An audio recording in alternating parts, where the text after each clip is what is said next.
Don't you just love it when some like the songs on this soundtrack give you like pure nostalgia, like Kenny Loggins' Danger Zone? Oh God, the '80s were. This movie right here is the pure definition of '80s.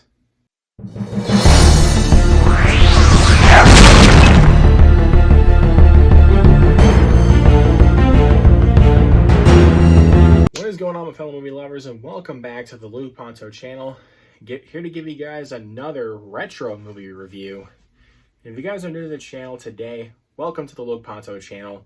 Hit that subscribe button down below for me and click on that notification bell right next to it to stay updated on any future video I do. And also make sure to hit that thumbs up as well, because it also really helps me to get my content out there. But today, you guys, today's retro review, we're going to be taking a look at the original and classic Top Gun. This movie was directed by the late great Tony Scott, rest in peace, who also directed Beverly Hills Cop 2, Days of Thunder, True Romance, Man on Fire, amongst others, and of course stars Tom Cruise as Maverick, along with co-stars Kelly McGillis, Val Kilmer, and Anthony Edwards. Yeah, like I said, this movie is the pure definition of '80s. As students of a U.S. Navy fighter weapons school, Maverick, played by Tom Cruise, is working with the civilian instructor, played by Kelly McGillis, who would teach him things that he would never know in fighter pilot school. So I was first introduced to Top Gun when I was really young, actually, because this is my dad's favorite film of all time. Well, besides The Dark Knight, this is his favorite movie. Remember liking it as a kid, but then of course my nostalgia factor for this film really grew upon reflecting upon the movie and rewatching it a lot more. Yeah, my nostalgia factor with Top Gun really kicks with this one. Like, I could never get this film out of my head, especially with the music. The soundtrack in this movie, phenomenal. I love the soundtrack. I mean, with songs like Danger Zone, Take My Breath Away. Yeah. I think he even won an Academy Award for Best Original Song with Take My Breath Away by Berlin.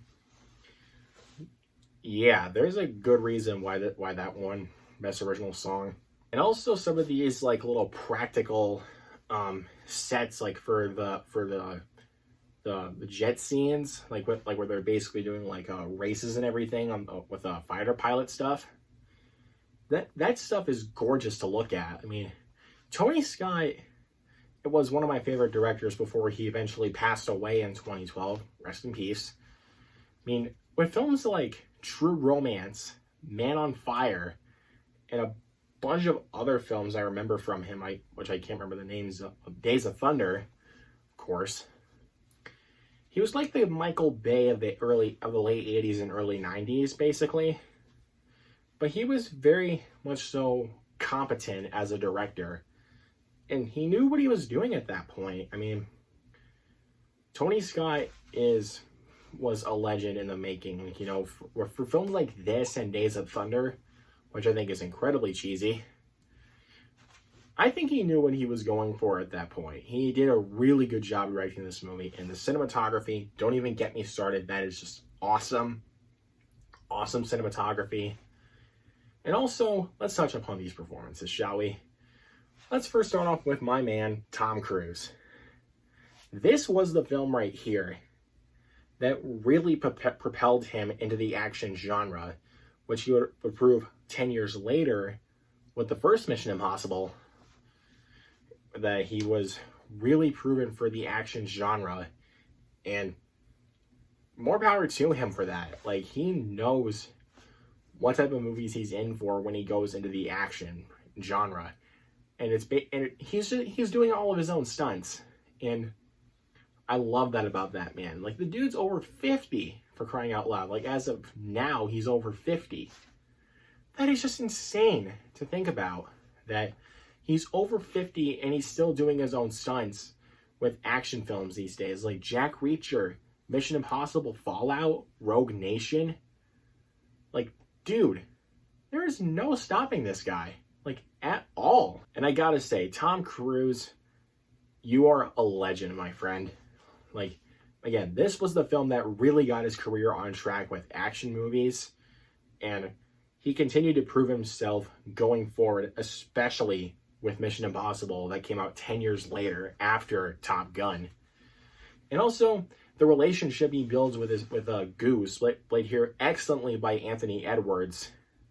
You could tell that these guys were bros when you watch this film. And spoiler warning, when Goose dies, you can feel that. You feel the pain of Maverick, when Goose actually dies.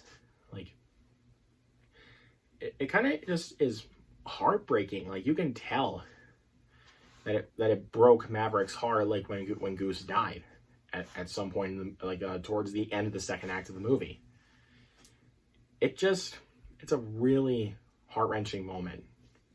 And also, Kelly McGillis, who plays the love interest of Tom Cruise in this movie, who's basically a mercenary instructor for this fighter pilot school, and she was really good in this film. I don't really remember seeing her in much films since, but this was honestly the best performance I think she's ever given out of her entire career. Again, I don't know any other films that she's ever been in, but I can look at it. I can look it up. And also Val Kilmer, you're a legend, man. I have no words for Val Kilmer, how great in this film he is. Tim Robbins as well, fantastic. Anthony Edwards, once again, also really good. I really don't have any issues I really want to pinpoint with Top Gun, honestly. But I can say that the third act definitely doesn't work for most people, which I can understand. But for me personally, because of my nostalgia factor with this film, I love the third act.